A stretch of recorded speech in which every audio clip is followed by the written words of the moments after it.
بسم اللہ الرحمن الرحیم الحمد للہ رب العالمین والصلاة والسلام علی سید الانبیاء والمرسلین وعلی آلہ واصحابہ اجمعین۔ یہ پہلے مثال جو لکھی گئی تھی، اس میں شروع میں حرف موجود ہے جو حرف شرط اسماء ظروف میں شامل ہے۔ اس کے بعد فعل ہے، کون سا فعل؟ فعل ماضی۔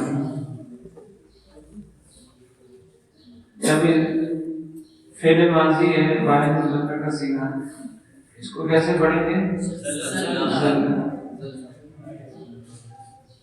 واحد مذکر کا صیغہ۔ اس کے بعد یہ مسند ہو گیا اور مسند الیہ، اگلا اسم اس کا مسند الیہ بنے گا، کیونکہ ضمیر یہاں نہیں نکال سکتے ابتدا میں۔ عالم اس کا فاعل بن جائے گا، مسند الیہ بن جائے گا، عالم۔ اس کے بعد پھر ذلہ، وہی فعل ہے، تو ذلہ فعل مسند ہو گیا اور مسند الیہ ضمیر نکلے گی یا ظاہر؟ اس میں ظاہر کو اس کا فاعل بنائیں، اس میں ظاہر کو بنائیں گے فاعل۔ ذلہ عالم، اذا ذلہ عالم ذلہ عالم۔ ترجمہ کرنے کے حوالے سے ایک تو لفظی ترجمہ ہوتا ہے، لفظی ترجمے میں عبارت کے تابع رہا جاتا ہے، عبارت کے ساتھ ساتھ اس کا ترجمہ کیا جاتا ہے۔ جو چیز پہلے ہوتی ہے اس کو پہلے اور جو چیز بعد میں اس کا ترجمہ بعد میں۔ لیکن بمحاورہ ترجمہ کرتے ہوئے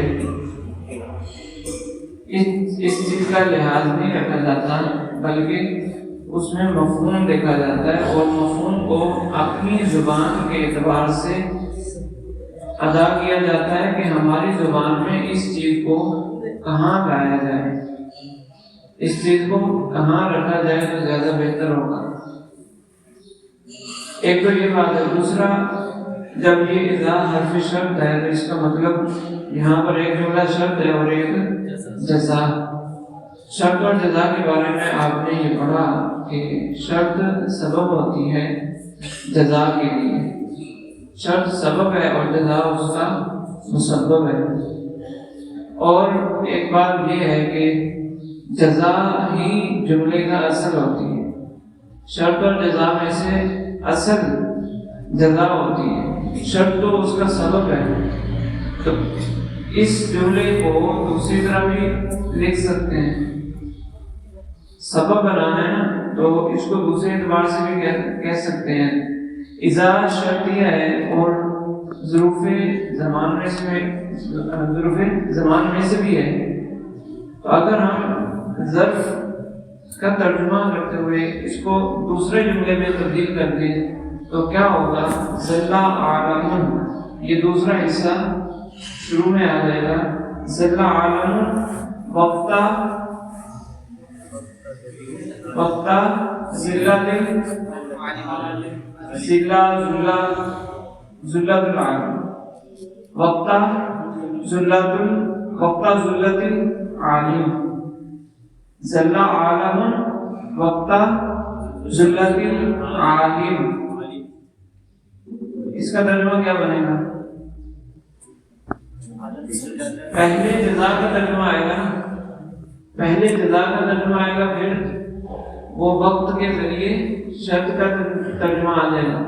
تو جب اس عربی والے جملے کو دوسرے عربی والے جملے میں تبدیل کر سکتے ہیں تو اس کا مطلب محاورتاً ترجمہ کرنا ہو تو اس میں تبدیلی کی جا سکتی ہے، بلکہ تبدیلی کرنا ہی زیادہ بہتر ہوتا ہے۔ تو اگر سیدھے سیدھا ترجمہ کریں شرط جزا والا تو یہ ہوگا اذا ذلہ عالم، جب یا اگر عالم پھسل جائے، اگر عالم سے لغزش ہو جائے ذلہ عالم، تو عالم یعنی دنیا پھسل جاتی ہے، عالم سے دنیا مراد یعنی دیگر لوگ، اس عالم کے متبعین وہ مراد ہے کہ لوگ پھسل جاتے ہیں۔ عالم کی چھوٹی سی غلطی عالم کے لیے نقصان کا باعث ہوتی ہے۔ تو اگر ترجمہ کریں شرط و جزا والا تو پھر یہ ہوگا کہ جب عالم غلطی کرتا ہے تو عالم غلطی کرتا ہے، یہ شرط و جزا والا ترجمہ ہو گیا۔ بامعاملہ ترجمہ کرنا ہو تو پھر وہ یہی ہوگا جو میں نے عربی جملہ بنایا، اس اعتبار سے اردو میں مختلف جملوں کے ذریعے ترجمہ کیا جا سکتا ہے۔ عالم کے پھسلنے سے زمانہ غلطی میں پڑ جاتا ہے، زمانہ غلطی میں پڑ جاتا ہے عالم کے پھسلنے سے۔ عالم کی غلطی زمانے کو نقصان کی طرف لے جاتی ہے۔ تو مختلف طرح کا ترجمہ کیا جا سکتا ہے، ایک ہی عبارت کے کئی ترجمے ہو سکتے ہیں، لیکن اس کے لیے شرط یہ ہے، یعنی آپ کب ترجمہ کر سکتے ہیں، کب آپ کو مہارت حاصل ہوگی، شرط یہ ہے کہ آپ عربی اسلوب کو سمجھنا شروع کر دیں۔ عربی زبان کو سمجھنا جب آپ سمجھنا شروع کر دیں گے تو پھر اپنے ذہن میں ایک مفہوم لا کر پھر اس کو اپنے الفاظ میں بیان کریں گے، اور یہ مہارت ایک بار بھی حاصل نہیں ہوتی، اس کے لیے محنت کی ضرورت ہے، بار بار کوشش کرنا، ترجمہ کر کے دیکھنا۔ میں نے یہ کہا تھا کہ پریکٹس کرنے کے بعد پھر اگلا درجہ جو ہوتا ہے وہ یہ ہوتا ہے کہ ترجمے عربی عبارت کا ترجمہ نہیں کرنا ہوتا، بلکہ ڈائریکٹ عربی سے مفہوم کو سمجھنا ہوتا ہے۔ تو جب یہ درجہ آ گیا پھر آپ جب خود سے پڑھ رہے ہوں گے پھر آپ کو ترجمہ کرنے کی ضرورت نہیں ہوگی، لیکن اگر کوئی آپ کو کہے کہ اس عبارت کا ترجمہ کر دو تو پھر آپ وہی مفہوم جو آپ کے ذہن میں آ رہا ہے اس کو اپنے الفاظ میں بیان کریں گے۔ عربی میں کچھ لکھا ہوگا، اگر جو لفظی قواعد آپ لفظوں کے اعتبار سے قواعد پڑھے ہیں ان کے اعتبار سے آپ ترجمہ کرنا چاہیں گے تو وہ تو کچھ اور بنے گا، لیکن آپ تو اپنے ذہن میں آئے ہوئے مفہوم کو اپنے الفاظ میں بیان کر رہے ہوں گے۔ تو بامحاورہ ترجمہ کرنا یہ بھی ایک فن ہے۔ یہ کب آتا ہے؟ پہلے میں نے کہا تھا پہلا درجہ، سب سے پہلا درجہ ہے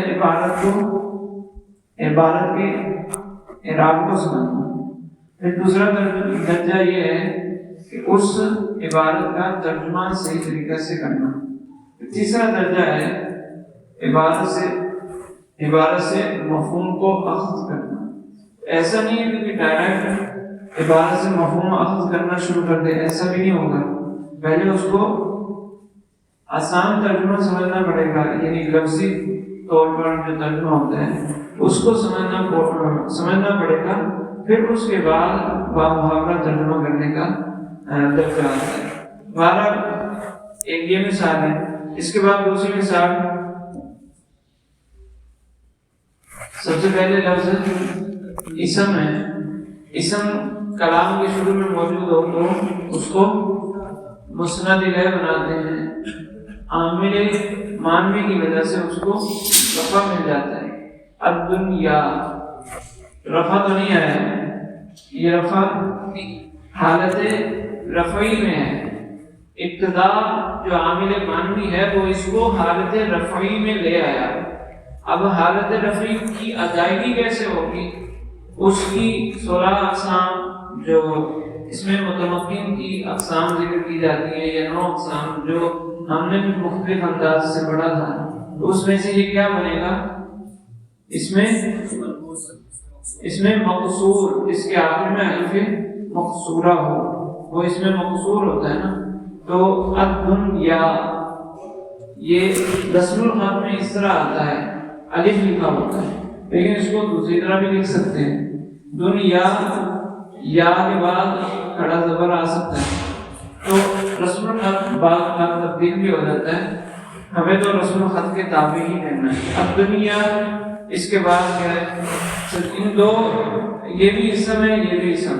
اب وہ کہتا ہے کہ دو اسم جمع ہوتے ہیں، پہلا معرفہ دوسرا نکرہ کو مبتدا خبر بنا دو۔ اور دنیا ساعتن، اس کے بعد جی فجعل، فجعل صیغہ امر، صیغہ امر بنے گا۔ امر چونکہ مبنی پر سکون ہوتا ہے، فجعل امر حاضر معروف، 6 صیغے مبنی ہوتے ہیں اس لیے فجعل ہو گیا۔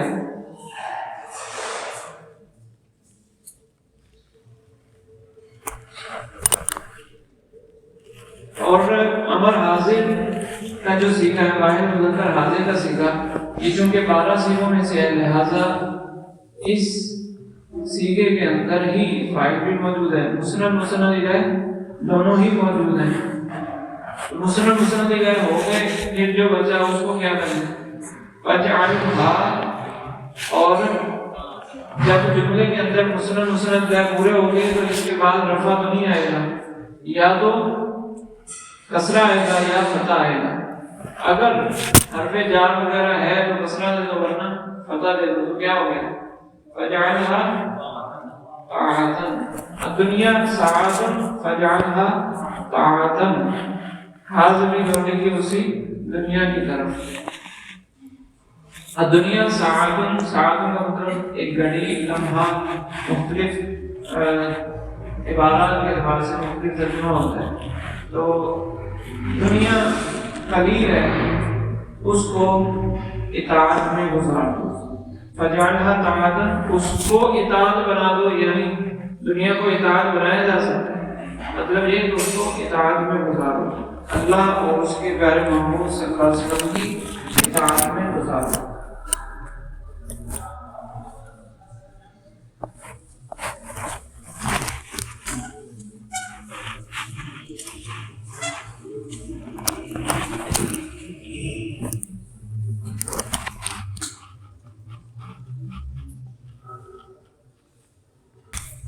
سب سے پہلے سافر،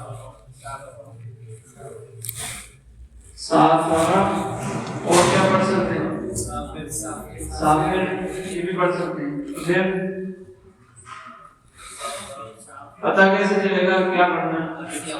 شاید کو سوال سے جب یہ عبارت یہ کسی کتاب سے لی گئی ہے تو کتاب میں وہ یعنی گویا کہ قصے ذکر کیے جا رہے ہیں، تو قصے کے اندر امر تو نہیں آئے گا، قصہ ماضی کی بات کو کہتے ہیں، اس لیے یہاں ہوگا سافرہ۔ سافرہ فعل ہے، ٹھیک ہے، سافرہ فعل واحد مذکر غائب، مسند ہو گیا، تو اس کے بعد مسند الیہ کیا ہوگا اسم، پھر اس کے بعد اسم موجود ہے اس کو اس کا مسند الیہ بنا سکتے ہیں۔ سافرہ اعرابی،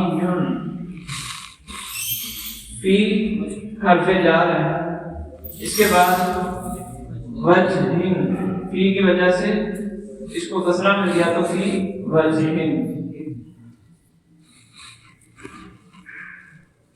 پھر لم، لم حرف موجود ہے، یہ کون سا حرف ہے؟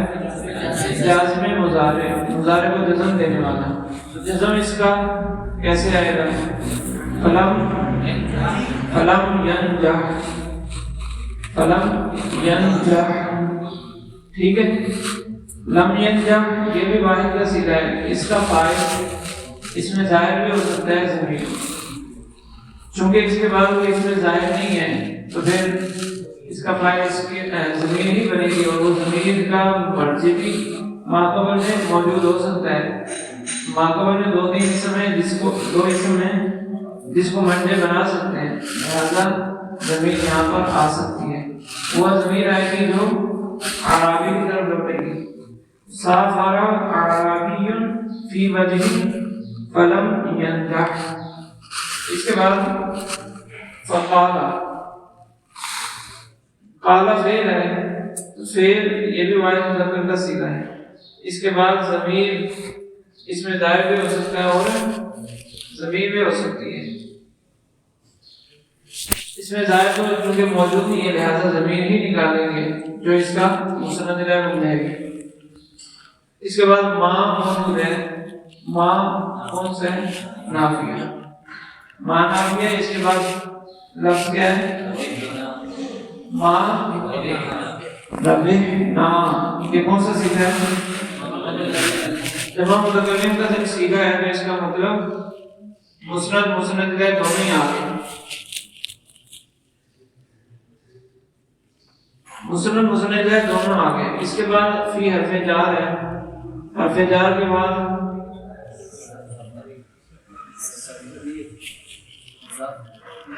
چونکہ حرف جار ہے تو اس کے بعد فعل تو نہیں بنا سکتے. حرف جار تو اسم پہ داخل ہوتا ہے. تو فی سفری نا، نا ضمیر مضاف الیہ حالت جری میں، ما ربحنا فی سفرینا. اس کے بعد کیا آ گیا؟ الا. الا آ گیا حرف استثناء. تو حرف استثناء جب آ جائے تو اس کے بعد والے اسم کو، ویسے دو اسم ہیں یہاں پر، دو، ایک نکرہ ہے اور دوسرا معرفہ. تو دوسرا کیا بن جائے گا؟ مضاف الیہ. جب دو اسم جمع ہو جائے، پہلا نکرہ دوسرا معرفہ ہو تو دوسرے کو مضاف الیہ بنا دیتے ہیں.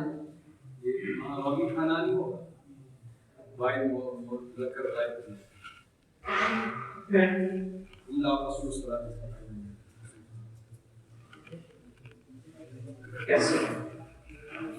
رابحہ کا مطلب نفع دینا یا نفع اٹھانا. دیکھ لو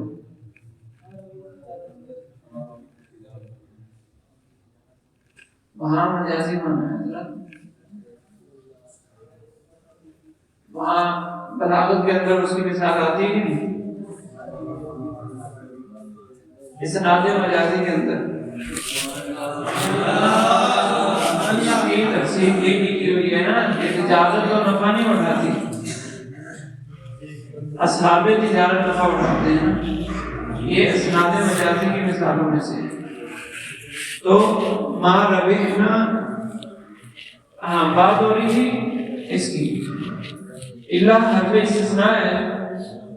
حرف استثناء کے اعراب کی آسان پہچان میں نے آپ کو بتائی تھی کہ حرف استثناء سے پہلے دیکھو کہ حرف نفی موجود ہے یا نہیں.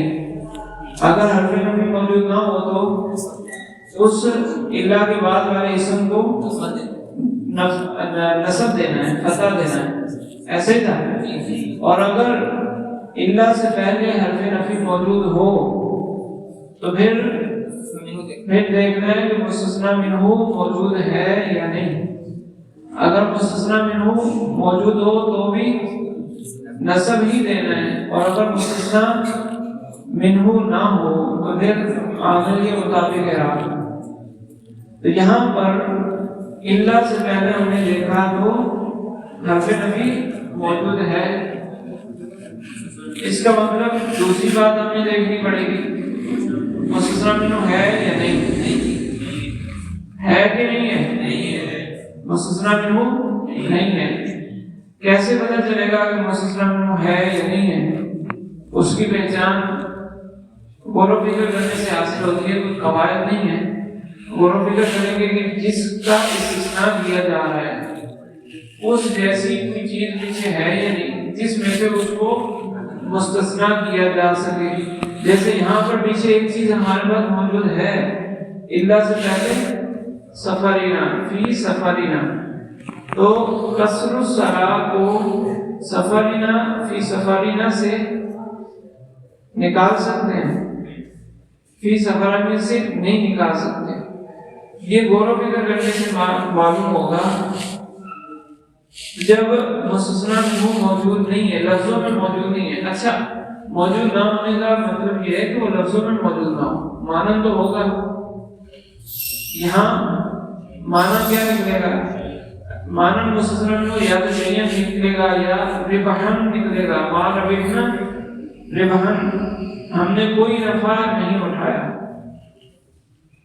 شیئن نکل سکتا ہے ہم نے کچھ بھی نفع نہیں اٹھایا. ٹھیک ہے. تو مسلسل میں چونکہ لفظوں میں موجود نہیں ہے تو بعد والے کا اعراب عامل کے مطابق ہوگا. عامل کون ہے؟ یہ فعل کے اندر مسلم دکھا ہے دونوں آگے، تو پھر باقی کیا بچا؟ نصب ہی دے سکتے ہیں. حرف جار ہوتا تو جر آتا ہے، حرف جار نہیں ہے تو نصب آئے گا. رفع تو نہیں آ سکتا، رفع تو مسلم الیہ یا خبر کی صورت میں آتا ہے. تو اللہ قصر الصلاۃ. سافر اعرابی فی مدین فلم ينجح فقال ما ربحنا فی سفرنا الا قصر الصلاۃ. ایک دیہاتی نے کسی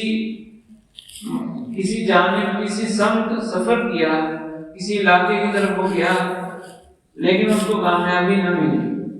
جس مقصد سے اس نے سفر کیا تھا وہ مقصد پورا نہ ہوا. تو پھر اس نے کہا کہ اس سفر سے ہمیں نماز میں قصر کے علاوہ، نماز کا جو قصر کرنا ہوتا ہے نا سفر کی وجہ سے نماز آدھی ہو جاتی ہے، 3 نمازیں آدھی ہو جاتی ہیں، تو ہمیں بس اتنا سے فائدہ ملا ہے کہ نمازیں ہماری مختصر ہوگی اور ہمیں کوئی فائدہ نہیں ملا. ٹھیک ہے.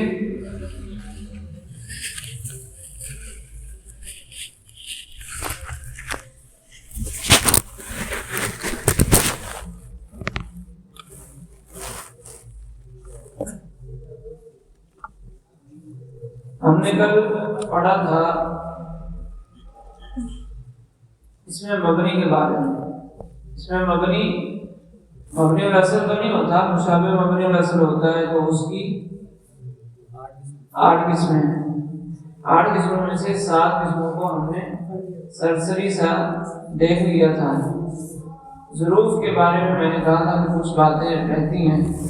تو پہلی بات اسماء ظروف کے بارے میں کہ ظروف سارے کے سارے مبنی نہیں ہوتے، کچھ مبنی ہیں اور کچھ معرب ہیں.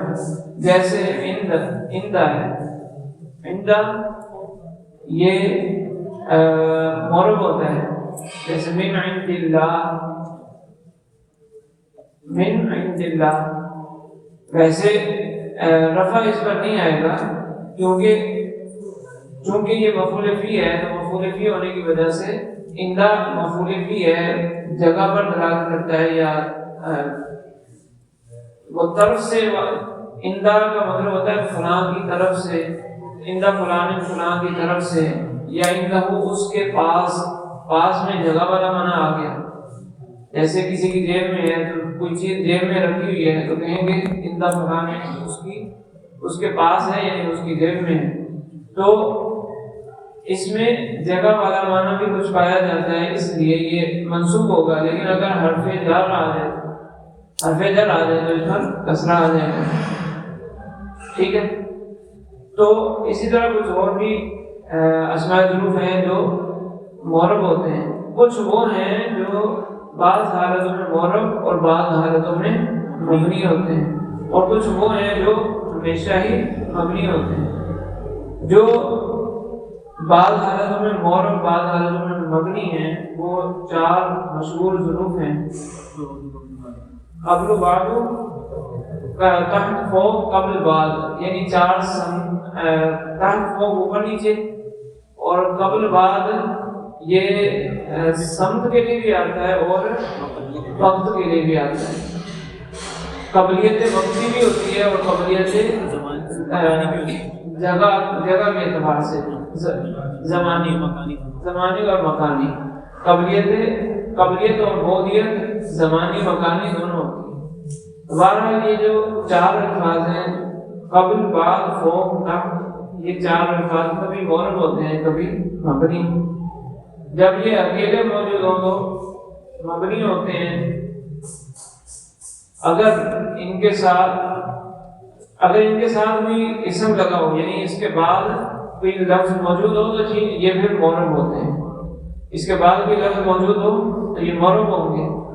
اور اگر اس کے بعد کوئی لفظ نہ ہو، یہ اکیلے موجود ہو، تو پھر دیکھنا ہے کہ معنی کے اعتبار سے جب ہم معنی کرتے ہیں تو معنی میں کوئی چیز اس کے بعد موجود ہے یا نہیں. اگر معنی میں موجود ہے تو مبنی، اور اگر معنی میں بھی موجود نہیں ہے تو پھر وہ معرب ہے.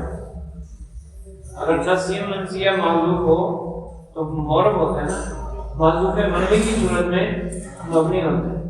معذوف منوی کا مطلب یہ ہے کہ معنی کرتے ہوئے وہ چیز ملحوظ ہو.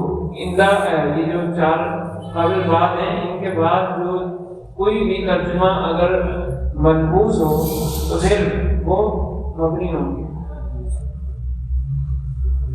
اچھا، باقی جو ظروف ہیں ان میں سے زیادہ استعمال ہونے والے ہیں اس اذا، یہ زیادہ استعمال ہوتے ہیں. یہی 4 قبل بعد فوق تحت، یہ 4 بھی زیادہ استعمال ہوتے ہیں. پھر کچھ ایسے ہیں جو اس میں ظرف میں بھی استعمال ہوتے ہیں، دیگر جگہوں پر بھی استعمال ہوتے ہیں. حروف استفہام وہ کچھ ظرف والا معنی بھی دیتے ہیں اور کچھ استفہام والا معنی دیتے ہیں.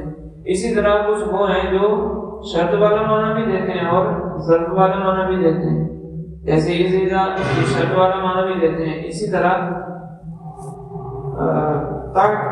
آئینہ جو ہے یہ سوال کے لیے بھی آتا ہے اور مکان کے لیے بھی، ظرف مکان کے لیے بھی آتا ہے. اگر شروع میں لگا دیں گے آئینہ، سوال بنا دیں گے تو وہ سوال بن جائے گا. اور اگر آئینہ جلستہ تھے تو کہاں بیٹھا، ہاں اگر شروع میں جلستہ لگا دیں گے تو پھر یہ وہ مکان کے لیے آ جائے گا، ظرف بن جائے گا. لیکن اگر شروع میں آئینہ ہو تو آئینہ جلستہ تو کہاں بیٹھا، یہ حرف استفہام ہوگی. جلستہ آئینہ جلستہ، جہاں تو بیٹھے گا، یہاں تو بیٹھا وہیں میں بیٹھا، تو یہ ظرف والا معنی آ جائے گا. کیفا متا یہ بھی اسی طرح استعمال ہوتے ہیں. کیفا سب حالت کے متعلق سوال کرنے کے لیے آتا ہے، متا زمانے کے متعلق سوال کرنے کے لیے آتا ہے. یہ کثیر الاستعمال ہے. اس کے علاوہ کچھ وہ ہیں جو کثیر الاستعمال نہیں ہیں، جیسے ایانا اور انا، یہ کثیر الاستعمال نہیں ہے. تو کہنے کا مطلب یہ ہے کہ اسماء ظروف کی مختلف صورتیں ہیں. کچھ وہ جو ہمیشہ مبنی، کچھ وہ جو کبھی مبنی کبھی معرب، اور کچھ وہ جو صرف معرب. ٹھیک ہے. پھر ان میں کچھ کثیر الاستعمال ہیں، کچھ قلیل الاستعمال ہیں. اس کی پہچان کچھ وہ ہیں جو ڈبل معنی میں استعمال ہوتے ہیں. تو اس کی پہچان کیسے حاصل ہوگی؟ وہ عبارت سے ہی پہچان حاصل ہوگی. سیاق و سواد سے پتہ چلے گا کہ یہاں پر اس کو کون سے والا معنی میں اس کو لیا جائے. ٹھیک ہے.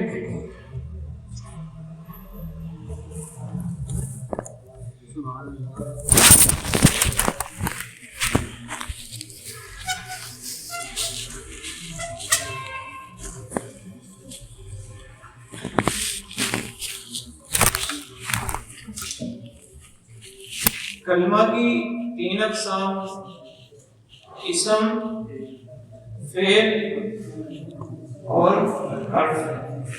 حرف سارے کے سارے مبنی، اسم معرب بھی ہے اور مبنی بھی ہے.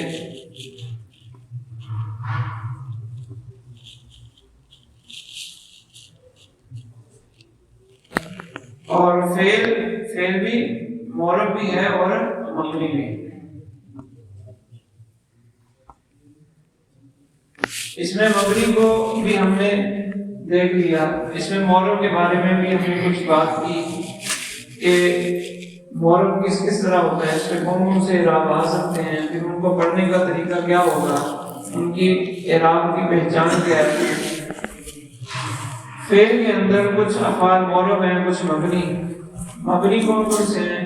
ماضی، امر حاضر معروف، مضارع مبنی ہوتا ہے. مرفوع ہوتا ہے بھائی. مضارع کے 2 صیغے، جمع مؤنث کے 2 صیغے وہ مبنی ہوتے ہیں. ٹھیک ہے. تو امر حاضر ماضی اور مضارع کے 2 صیغے یہ مبنی ہے. پھر مورب کیا ہے؟ مضارع کے صیغے، امر کے 6 صیغوں کے علاوہ صیغے اور نہیں کے صیغے، یہ سارے کے سارے مورب ہوں گے. سمجھ آ رہی ہے؟ تو مورب کے اندر 2 چیزیں ہوتی ہیں، ایک اعرابی حالت اور ایک اس کو پڑھنے کا طریقہ. اعرابی حالت سے مراد کس چیز کی وجہ سے یہ بات والا مورب کون سے حالت میں چلا جائے گا، اور پڑھنے کا طریقہ وہ الگ الگ ہو سکتا ہے. یعنی ایک ہی حالت میں مختلف الفاظ ہیں لیکن پڑھنے کا طریقہ سب کا جدا جدا ہے. پھر مورب میں سے ہم ویسے تو کتنے ہیں؟ مضارع ہے اور امر غائب و متکلم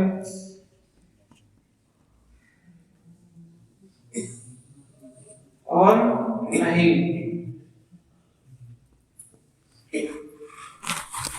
اس میں سے ہم نے امر غائب و متکلم اور نہیں کو پڑھ لیا ہے. کہاں پڑھا؟ ہم نے کہا تھا کہ فعل کی اعرابی حالتیں 3 ہیں، رفع، نصب اور جزم.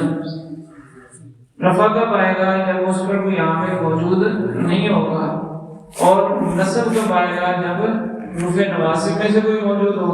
جزم کب آئے گا؟ جب حروف جوازم میں سے کچھ موجود ہو، اور حروف جوازم میں لام امر اور لائے نہیں تھا. لام امر یہاں آتا ہے اور لائے نہیں کے اندر آتی ہے. تو ان دونوں کو ہم نے پڑھ لیا. باقی رہ گیا مضارع. مضارع رہ گیا. مضارع کے اندر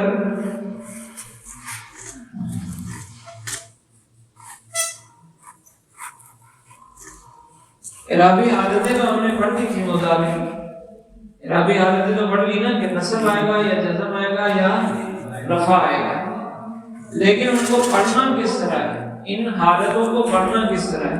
تو جس طرح میں نے اس میں متمکن کی 16 قسموں کے بارے میں نے آپ کو کہا تھا کہ آسانی کے لیے آپ اس کو مختلف طرح سے تقسیم کر سکتے ہیں، مختلف طرح توڑ کر یاد کر سکتے ہیں. تو اسی طرح پہلے مضارع کی جو اعرابی صورتیں ہیں اس کو مختلف انداز سے توڑا جا سکتا ہے. ایک یہ ہے کہ صیغوں کے اعتبار سے اس کو توڑا جائے. پہلے مضارع کو صیغوں کے اعتبار سے توڑا جائے. پہلے مضارع کے کل 14 صیغے ہوتے ہیں. اس میں سے 2 صیغے تو مبنی ہو گئے، 2 صیغے مبنی ہیں. پھر 5 صیغے وہ ہیں کہ جن کے آخر میں نون ہوتا ہے، نون اعرابی.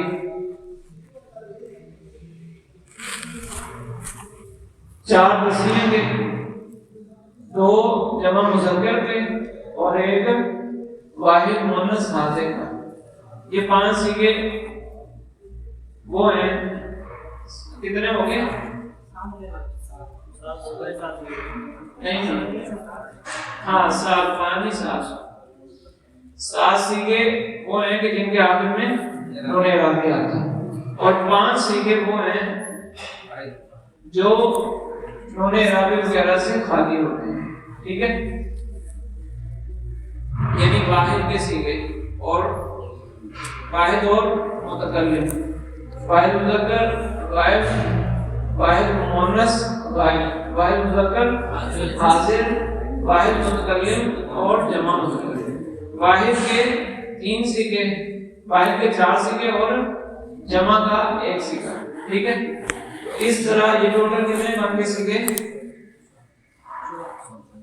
14 صیغے پورے ہوں گے. 5، 7، 12 اور 2، 14 صیغے پورے ہو گئے. یہ تو مبنی ہے، اس کو چھوڑ دو. یعنی اس کو پڑھنے کا ایک ہی طریقہ ہے.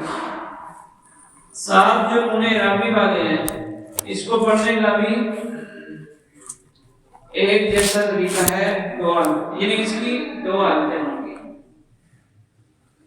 یا تو نون باقی ہوگا یا نون حذف ہو جائے گا.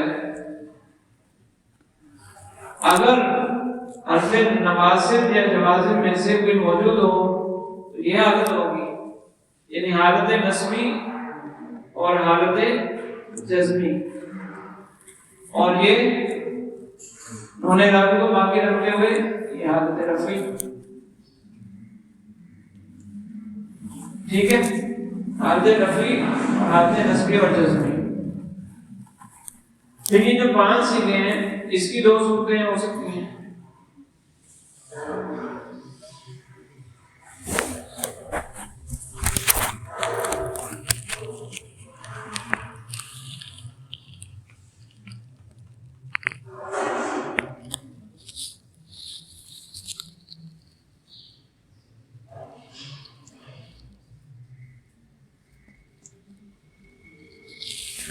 وہ 5 سیگے صحیح سے تعلق رکھیں گے یا معطل اللام سے؟ صحیح سے یا معطل اللام سے؟ اگر صحیح سے تعلق رکھیں تو ان کے حالت رفعی رفع کے اظہار کے ساتھ، حالت نصبی نصب کے اظہار کے ساتھ، حالت جزمی جزم کے اظہار کے ساتھ. اور اگر معطل اللام ہو تو پھر 2 صورتیں بن جائیں گی کہ معطل الفی ہے یا معطل واوی ہے یا جی معطل الفی بھی ہوتی ہے. معطل الفی اس کو کہتے ہیں کہ جب واو یا یا آخر میں موجود ہو اور ماخبر فتح کی وجہ سے وہ الف سے تبدیل ہو جائے تو اس کو معطل الفی کہا جاتا ہے. ویسے تو معطل کی 2 قسمیں بنائی جاتی ہیں نا اقسام کے اعتبار سے. صرف کے اندر 2 قسمیں ہوتی ہیں، واوی یا یائی. ایسے ہی ہے، الف تو کیونکہ حرف نہیں ہے لیکن نحو کے اعراب بتاتے ہوئے پھر ایک کو معطل الفی کہا جاتا ہے. ٹھیک ہے، تو بہرحال یہ جو معطل لام ہے اس میں حالت رفعی کیسے ہوگی؟ حالت رفعی سکون کے ساتھ ہوگی کیونکہ قاعدے جاری ہوتے ہیں یدعو معطل واوی اور یرمی معطل یائی اور یخشا معطل الفی. تو حالت رفعی ہوگی سکون کے ساتھ ہوگی، حالت نصبی حالت جزمی تینوں کی حرف کے سکون کے ساتھ ہوگی گرنے کے ساتھ، اور حالت نصبی وہ معطل الفی میں الگ ہے باقی 2 میں فتح اظہار کے ساتھ. جی یکشا کیا اس میں حالت رفعی میں؟ حالت رفعی میں تو سکون ہے نا، یکشا ہے نا، آخر میں الف ساکن نہیں ہوتا ہے. ایسے ہی. اچھا ٹھیک ہے، ایک طریقہ تو یہ ہے لیکن یہ شاید مشکل ہو جائے، یہ شاید آپ کے لیے مشکل ہو جائے. تو ایک اور طریقے سے بھی اس کے انعقادی حالتوں کو سمجھا جا سکتا ہے. آپ مزید غور و فکر کریں تو اور بھی طریقے اس میں سے نکل سکتے ہیں. بس تھوڑی سی بات، زیادہ لمبی نہیں.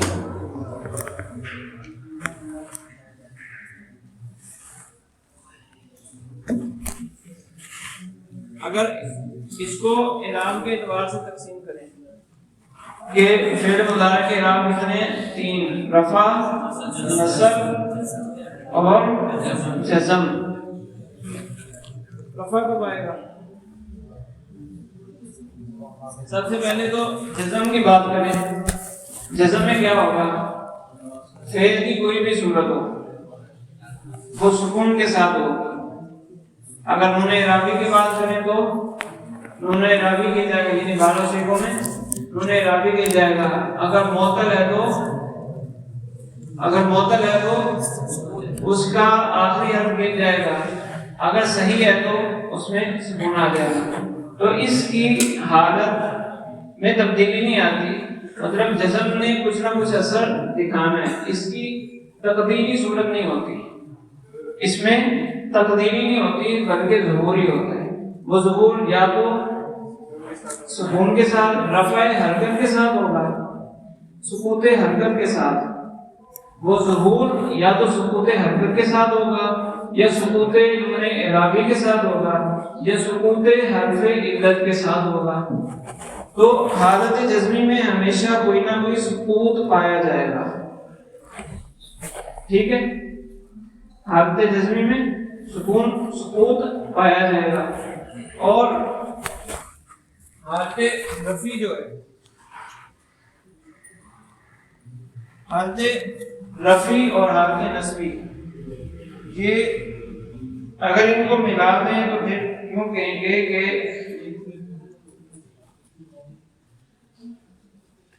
حالت رفع اور فتح یا نصب یہ دو صورتیں ہیں اس کی کہ ایک جیسی ہوں گی یا الگ الگ.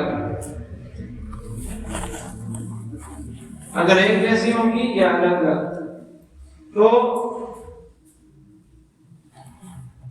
5 سیغوں کی بات اگر کریں، باقی جو 7 سیغیں نون اعرابی والے ان میں تو آپ کو پتہ ہی نا کہ حالت رفعی میں وہ نون اعرابی باقی رہتا ہے اور حالت نصبی اور جزمی میں نون اعرابی مٹ جاتا ہے. تو جو 5 سیغیں ہیں ان 5 سیغوں کے اعتبار سے اگر بات کریں تو حالت رفع اور فتح ایک جیسی ہوگی یا الگ الگ ہوگی. حالت رفع اور حالت فتح ایک جیسی ہوگی یا الگ الگ ہوگی. اگر معطل الفی ہو تو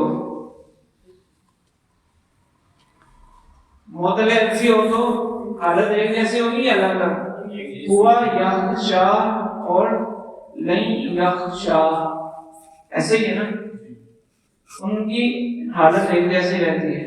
اور الگ الگ ہو تو معطل پہلے صحیح یضربو اور لن یضربا سب کی صورت میں نہیں ہوگی، وہ تو جزم کی صورت میں لکھتی ہے. حرف علت جو لکھتا ہے وہ جزم کی صورت میں لکھتا ہے، جیسے نہیں یرمیا یا تو باقی رہتا ہے نا. اچھا صحیح ہوگی تو الگ الگ یضربو نہیں یضربا. اگر معطل باقی ہو تو بھی الگ الگ یدعو نہیں یدعوا. معطل لامی ہو تو بھی الگ الگ، جیسے یرمی یرمیہ. ٹھیک ہے، تو یہ کچھ آسان ہو گیا. اگر 5 سیغوں کی اگر حالت جزمی ہے تو وہ سکوت کے ساتھ ہوگی، یا تو سکوت رفع کے ساتھ یا سکوت حرف علت کے ساتھ. اور رفع اور فتح یہ کبھی ایک جیسی ہوں گی کبھی الگ الگ. اگر ایک ہوں وہ کس میں ہوتی ہے؟ معطل الفی میں، اور الگ الگ تو صحیح میں، معطل واقعی اور معطل یائی میں. ٹھیک ہے، یہ میں نے ایک خاکہ نکالا تھا، آپ بھی غور و فکر کر کے اپنی آسانی کے لیے کچھ اور خاکہ نکال سکتے ہیں. تو کہنے کا مقصد یہی ہے کہ آپ کوئی ایسی صورت بنائیں جس میں آسانی سے آپ کو یاد رہ سکیں.